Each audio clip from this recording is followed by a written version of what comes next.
नमस्कार, morning breaking news में आपका बहुत स्वागत है। मैं हूं आपके साथ अंशिका पाठक। कल मध्य प्रदेश छत्तीसगढ़ की 9 सीटों पर वोट डाले जाने हैं। आज पोलिंग पार्टियां रवाना हो चुकी हैं। कड़ी सुरक्षा के बीच मतदान दलों को रवाना किया गया है। दूसरे चरण में 13 राज्यों की 88 सीटों पर कल वोटिंग होगी। एमपी की 6 और छत्तीसगढ़ की 3 सीटों पर कल मतदान होगा। एमपी में छत्तीसगढ़ की बात करें अगर एमपी और छत्तीसगढ़ की, तो कुल मिलाकर 9 सीटों पर वोट डाले जाने हैं। मध्य प्रदेश की टीकमगढ़, दमोह, खजुराहो, सतना, रीवा और होशंगाबाद में चुनाव होंगे, तो छत्तीसगढ़ में राजनांदगांव, कांकेर और महासमुंद में वोटिंग होनी है। टीकमगढ़ से वीरेंद्र खटेक, खजुराहो से वीडी शर्मा, छत्तीसगढ़ के राजनांदगांव से भूपेश बघेल और ताम्रध्वज साहू जैसे कई दिग्गज दूसरे चरण के चुनावी मैदान में हैं।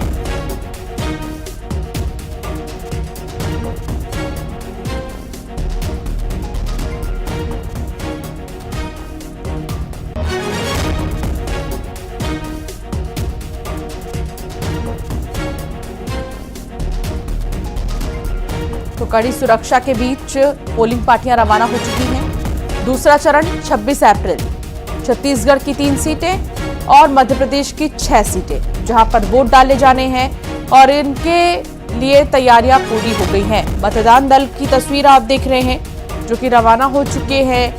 छत्तीसगढ़ और मध्य प्रदेश के लिए मतदान केंद्रों के लिए रवाना हो चुके हैं पोलिंग पार्टी। कड़ी सुरक्षा के बीच रवाना किया गया है पोलिंग पार्टीज को और जो तैयारियां हैं वो लगातार मतदान केंद्रों पर चल रही हैं। कई जगहों पर आदर्श मतदान केंद्र बनाए गए हैं ताकि किसी को भी कोई समस्या ना हो। हर व्यवस्था मतदाताओं के लिए की गई है।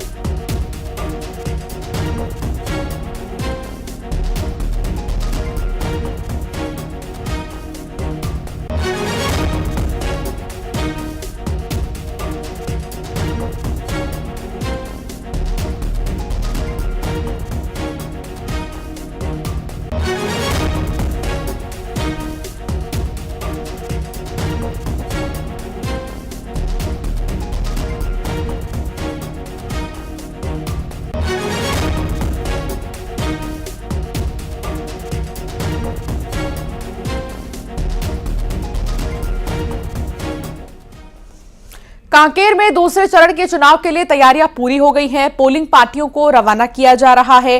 कड़ी सुरक्षा और पुख्ता इंतजाम के बीच रवाना किया जा रहा है। नक्सल प्रभावित 9 इलाकों में सबसे पहले मतदान दल को रवाना किया गया। हेलीकॉप्टर से पोलिंग पार्टियों को भेजा गया है। आज 718 मतदान केंद्र के लिए मतदान दल रवाना हो रहा है और जो नक्सली एरिया है उनके लिए तो स्पेशली सिक्योरिटी के साथ मतदान दल को रवाना किया जा रहा है। कुल मिलाकर 718 मतदान केंद्र, यहां के लिए जो मतदान दल है, पोलिंग पार्टीज हैं, उन्हें रवाना किया जा रहा है। तो कहां पर क्या तैयारी चल रही है ये हम आपको लगातार बता रहे हैं। और साथ ही क्योंकि ज्यादा वक्त नहीं बचा है, काउंटडाउन स्टार्ट हो चुका है। सुबह 6 बजे से लगातार न्यूज 18 मध्य प्रदेश छत्तीसगढ़ पर आप हर तस्वीर देखेंगे। उससे पहले दूसरे चरण से पहले क्या तैयारी है इसकी भी तस्वीर आप देख लीजिए। पोलिंग पार्टीज रवाना हो रही हैं मतदान केंद्र के लिए। टीकमगढ़ से राजीव रावत हमारे साथ जुड़ गए हैं, नर्मदापुरम से शैलेंद्र कौरव हमारे साथ जुड़ गए हैं और कांकेर से खेम नारायण हमारे साथ जुड़ गए हैं। सबसे पहले नर्मदापुरम से शैलेंद्र, क्या तैयारी है? क्या मतदान दल रवाना हो चुका है मतदान केंद्र के लिए?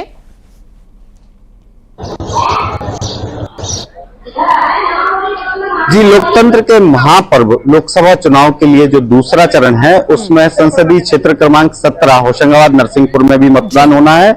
वर्तमान में जो पोलिंग पार्टीज हैं उन्हें मतदान सामग्री का वितरण किया जा रहा है। पहले चरण की पूरी सामग्री बांटी जा चुकी है। अब ईवीएम जो है वो मतदान दलों को दी जा रही है। उसे चेक करके मतदान दल यहां से रवाना होंगे। यदि संसदीय क्षेत्र के निर्वाचन की बात की जाए तो 12 उम्मीदवार कुल जो हैं वो मैदान में हैं। 2203 मतदान केंद्र बनाए गए हैं और 18,55,692 मतदाता इस दौरान अपने मताधिकार का प्रयोग कर सकेंगे। यदि बात की जाए सुरक्षा व्यवस्थाओं की, तो यहाँ पर सीएपीएफ सहित जो जिला पुलिस है और मध्य प्रदेश पुलिस है, वह भी पोलिंग पार्टियों के साथ रवाना किया जा रहा है, जिससे मतदान सुचारू रूप से निर्विघ्न संपन्न हो सके। संसदीय क्षेत्र में 526 मतदान केंद्रों को क्रिटिकल माना गया है, जहां पर स्पेशल फोर्स की व्यवस्था की जाएगी और जो मतदान है उसमें 15,000 सुरक्षाकर्मी और मतदान कर्मी कल जो वोटिंग होना है, वोट डे है, उसमें समस्त व्यवस्थाओं को संभालेंगे और मतदान प्रक्रिया को संपन्न कराएंगे। ठीक है, टीकमगढ़ से राजीव रावत भी हमारे साथ जुड़े हैं। राजीव, पोलिंग पार्टीज क्या रवाना हो चुकी है टीकमगढ़ के लिए?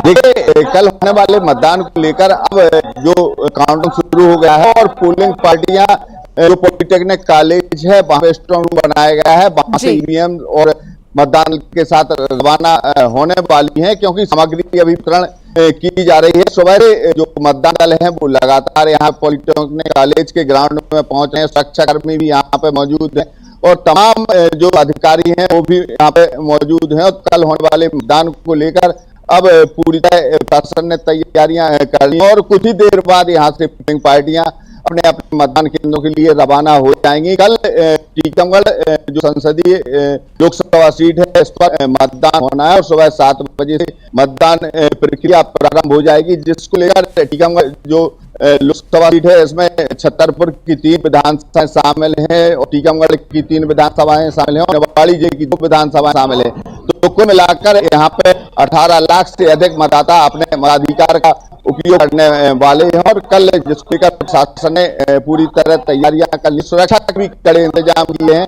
सभी मतदान केंद्रों पर लगभग जो क्रिटिकल मतदान केंद्र हैं उन पर विशेष सुरक्षा तैनात किया गया है, ताकि मतदान में कोई व्यवधान उत्पन्न न हो, जिसको लेकर पुलिस भी अब अलर्ट मोड पर है और लगभग 2700 जवान पूरी तरह मतदान केंद्रों की सुरक्षा करेंगे, ताकि मतदान पूरी तरह शांतिपूर्वक कराया जा सके। बिल्कुल, शांतिपूर्वक मतदान कराना ही मकसद है और अब पोलिंग पार्टीज भी रवाना हो रही हैं। खेमनारायण कांकेर से जुड़े हैं।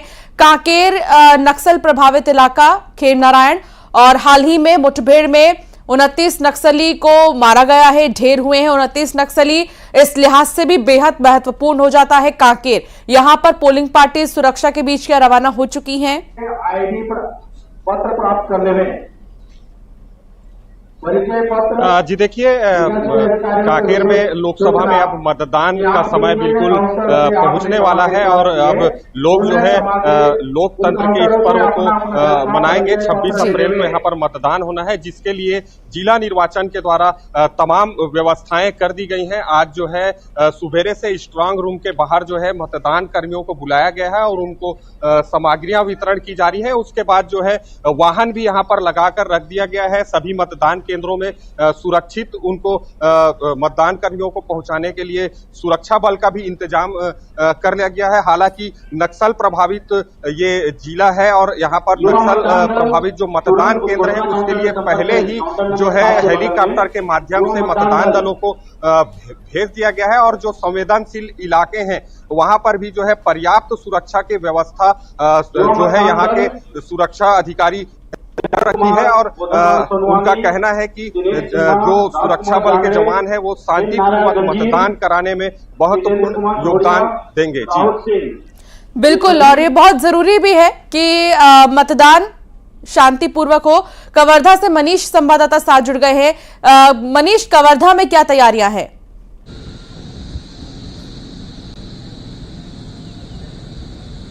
हाँ बिल्कुल, जिस तरह से राजनांदगांव लोकसभा क्षेत्र के अंतर्गत कवर्धा जिला आता है, यहाँ 2 विधानसभा है। दोनों विधानसभा में प्रशासन के द्वारा जो मतदान की तैयारियां पूरी कर ली गई हैं। कुल 804 मतदान केंद्र बनाए गए हैं दोनों विधानसभा मिलाकर। वहाँ पे जो मतदान दल है उनको मतपेटियों का वितरण जो किया जा रहा है और वो दल आज दोपहर बाद तक वहां पहुंच जाएंगे। जो शांतिपूर्ण मतदान कराने की तैयारी जो की गई है उसे लेकर जो व्यवस्थाएं की है, वो खासकर जो नक्सल प्रभावित क्षेत्र है उसमें से 14 अति संवेदनशील और 56 जो है नक्सल प्रभावित क्षेत्र जो है उनमें खास सुरक्षा व्यवस्था की गई है। पुलिस के जवान तो तैनात ही रहेंगे, इसके अलावा जो अतिरिक्त फोर्सेस है वो जंगलों में सर्चिंग अभियान चलाएंगे, वहां पर तैनात रहेंगे। जब तक मतदान की प्रक्रिया पूरी ना हो जाए तब तक ये जवान जो है उस क्षेत्र में रहेंगे और उनको सुरक्षित वापस मतदान जो काउंटिंग स्थल है वहां पे लेके आते तक जो है इनको खासा सुरक्षा का ध्यान रखा गया, खासकर नक्सल प्रभावित क्षेत्रों में। इसके अलावा जो मैदानी क्षेत्र है वहां भी पूरी तरह से तैयारी की गई है। सीसीटीवी कैमरे लगाए गए हैं, 402 ऐसे मतदान केंद्र है जहां पे सीसीटीवी से भी निगरानी रखी जाएगी। माइक्रो ऑब्जर्वर जो है वो लगातार क्षेत्र का दौरा करेंगे। तो इस तरह से जिले में जो 2 विधानसभा है वहां पे शांतिपूर्ण मतदान कराने की जो प्रशासन की तैयारी है वो पूरी हो गई है। बहुत शुक्रिया आप सभी का जानकारी साझा करने के लिए और बताने के लिए कि इस वक्त कहां पर किस तरह की तैयारी चल रही है। और सबसे बड़ी बात यह कि मतदान को शांतिपूर्वक कराना ही मकसद है, इसीलिए भी कोशिश यही चल रही है। बहुत शुक्रिया। आज मुरैना में प्रधानमंत्री नरेंद्र मोदी चुनावी हुंकार भरेंगे और सुबह 10 बजे के करीब पुलिस परेड ग्राउंड में जनसभा होगी। पीएम की जनसभा को लेकर तैयारियां पूरी हो चुकी हैं। प्रधानमंत्री नरेंद्र मोदी जनसभा को संबोधित करेंगे और मुरैना में रोड शो भी करेंगे। तो पीएम की जनसभा की तैयारियां पूरी हो चुकी है। रोड शो के साथ साथ जनसभा को संबोधित प्रधानमंत्री नरेंद्र मोदी करेंगे। आज पीएम मोदी मंच से क्या कहेंगे ये देखना बेहद दिलचस्प होगा, इसके लिए इंतजार किया जा रहा है। ज्यादा वक्त नहीं बचा है, 10 बजे और लगभग 1 घंटे का वक्त जब पीएम मोदी मुरैना में जनसभा को संबोधित करते हुए नजर आएंगे।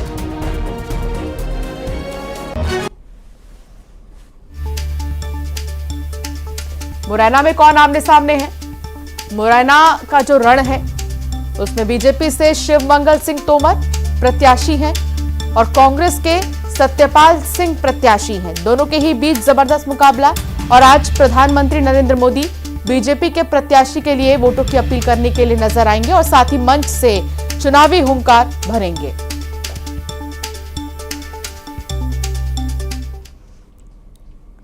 लोकसभा चुनाव की सरगर्मी जैसे जैसे आगे बढ़ रही है, गर्मी भी प्रचंड होती जा रही है। इस प्रचंड गर्मी का असर नेताओं और चुनावी रैलियों पर भी दिखने लगा है। महाराष्ट्र के यवतमाल में बीजेपी की एक रैली में उस वक्त हड़कंप मच गया जब रैली को संबोधित करने पहुंचे केंद्रीय मंत्री और नागपुर लोकसभा सीट से बीजेपी के प्रत्याशी नितिन गडकरी बेहोश हो गए, जिसके बाद एक बार फिर चुनाव आयोग पश्चिम बंगाल की मुख्यमंत्री ममता बनर्जी के निशाने पर आ गया है।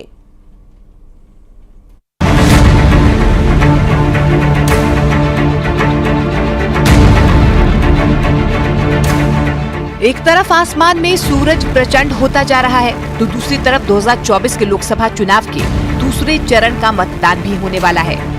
जैसे जैसे चरण पास आते जा रहे हैं, राजनीतिक पार्टियां प्रचार भी तेज करती जा रही हैं। लेकिन भीषण गर्मी का असर न केवल रैलियों में उमड़ने वाली लोगों की भीड़ बल्कि एक के बाद एक रैलियां कर रहे राजनीतिक पार्टियों के स्टार प्रचारकों के लिए भी आफत बनती जा रही है। महाराष्ट्र के यवतमाल में उस वक्त अफरा तफरी मच गई जब एक रैली के दौरान केंद्रीय मंत्री और नागपुर लोकसभा सीट से बीजेपी उम्मीदवार नितिन गडकरी की तबीयत अचानक बिगड़ गई और वो बेहोश हो गए। ये घटना तब हुई जब वो एनडीए के उम्मीदवार राष्ट्रीय पाटिल के समर्थन में चुनावी रैली को संबोधित करने पहुंचे, जिसका वीडियो भी सामने आया जिसमें वो रैली को संबोधित करने के दौरान अचानक बेसुध हो गए, जिसके बाद मंच पर मौजूद लोगों में हड़कंप मच गया। नितिन गडकरी के सुरक्षा कर्मियों और मंच पर मौजूद लोग उन्हें संभालते दिखे। हालांकि इस घटना के कुछ ही देर के बाद नितिन गडकरी ने सोशल मीडिया पर एक पोस्ट डालकर अपने स्वस्थ होने की जानकारी दी। उन्होंने अपनी पोस्ट में बेहोश होने की वजह गर्मी बताई। उधर भीषण गर्मी की वजह से नितिन गडकरी के मंच पर बेहोश होने की घटना पर पश्चिम बंगाल की मुख्यमंत्री ममता बनर्जी ने चुनाव आयोग पर निशाना साधा और एक बार फिर 3 महीने लंबे चुनावी कार्यक्रम को लेकर सवाल उठाए। हेलिकॉप्टर चढ़े आशा ওই হেলিকপ্টারটা একবার বসে দেখুন, আগুনে না ওটা আগুনের মতো জ্বলে আর ওখানে কোনো ঠান্ডা নেই, টোটাল লু বইছে। হেলিকপ্টারটা রৌদ্রে থাকা মানে মনে রাখবেন 50 ডিগ্রিতে আমায় আসতে হয়। এবং ওখানে আগুন জ্বলছে, মাঠে আগুন জ্বলছে। এত তীব্র দহনের মধ্যে 3 মাস ধরে ইলেকশন কমিশন বিজেপিকে সন্তুষ্ট করবার জন্য মানুষকে কষ্ট দিয়ে 3 মাস ধরে ইলেকশন করছে। बीजेपी नेता नितिन गडकरी इससे पहले भी 2018 में महाराष्ट्र के अहमदनगर में कार्यक्रम के दौरान बेहोश हो गए थे। तब महाराष्ट्र के उस वक्त के राज्यपाल विद्यासागर राव भी मंच पर मौजूद थे। उन्होंने ही नितिन गडकरी को संभाला था। उस दौरान ये जानकारी सामने आई कि उनका शुगर लेवल कम हो गया था और उसी की वजह से उन्हें चक्कर आ गया था। बाद में उन्हें मिठाई खिलाकर पानी पिलाया गया था। तो दिल्ली क्राइम ब्रांच के अधिकारियों ने मुंबई में सलमान खान फायरिंग मामले में गिरफ्तार 2 आरोपियों से पूछताछ की। दोनों आरोपियों विक्की गुप्ता और सागर पाल से करीब 3 घंटे पूछताछ की गई।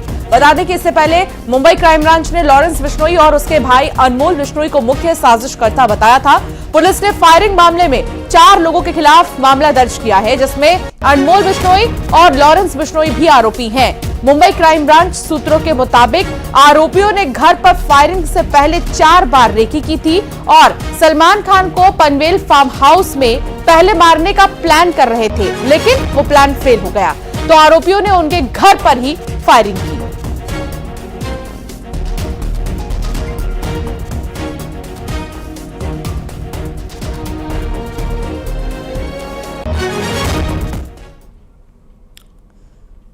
धार में भोजशाला का 35वें दिन भी सर्वे जारी है। एएसआई के 14 अधिकारी, 25 मजदूर और हिंदू मुस्लिम पक्षकार भोजशाला में मौजूद हैं। भोजशाला में उत्तर दक्षिण दिशा में मिट्टी हटाने का काम किया जा रहा है। सर्वे के दौरान मिले धातुओं के अवशेष की केमिकल जांच हो रही है और अवशेषों की नंबरिंग और पैकेजिंग भी की जा रही है।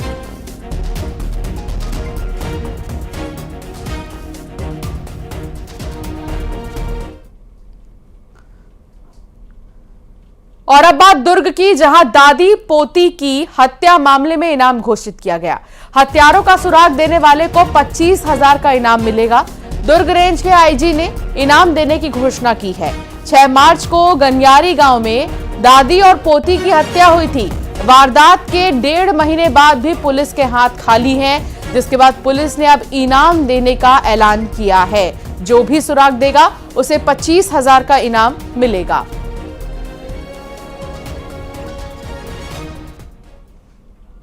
पेंड्रा मरवाही में नजर आया सफेद स्लॉथ भालू। सड़क किनारे आराम करता हुआ भालू नजर आया और ये सफेद स्लॉथ भालू का वीडियो आप देख रहे हैं, जहां ये आराम करता हुआ नजर आ रहा है।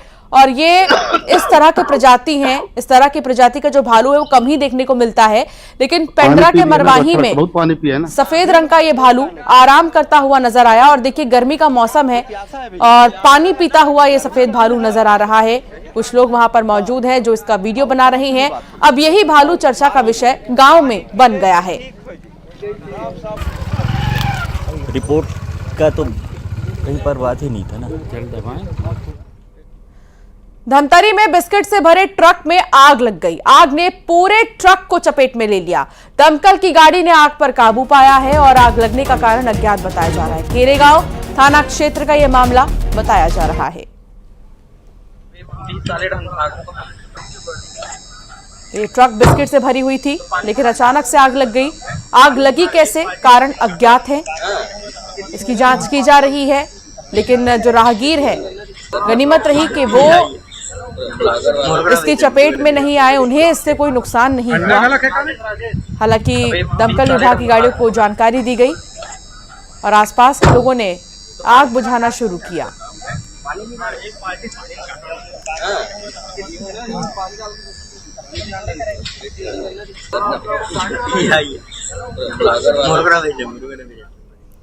और अब एक नजर टॉप 20 खबरों पर।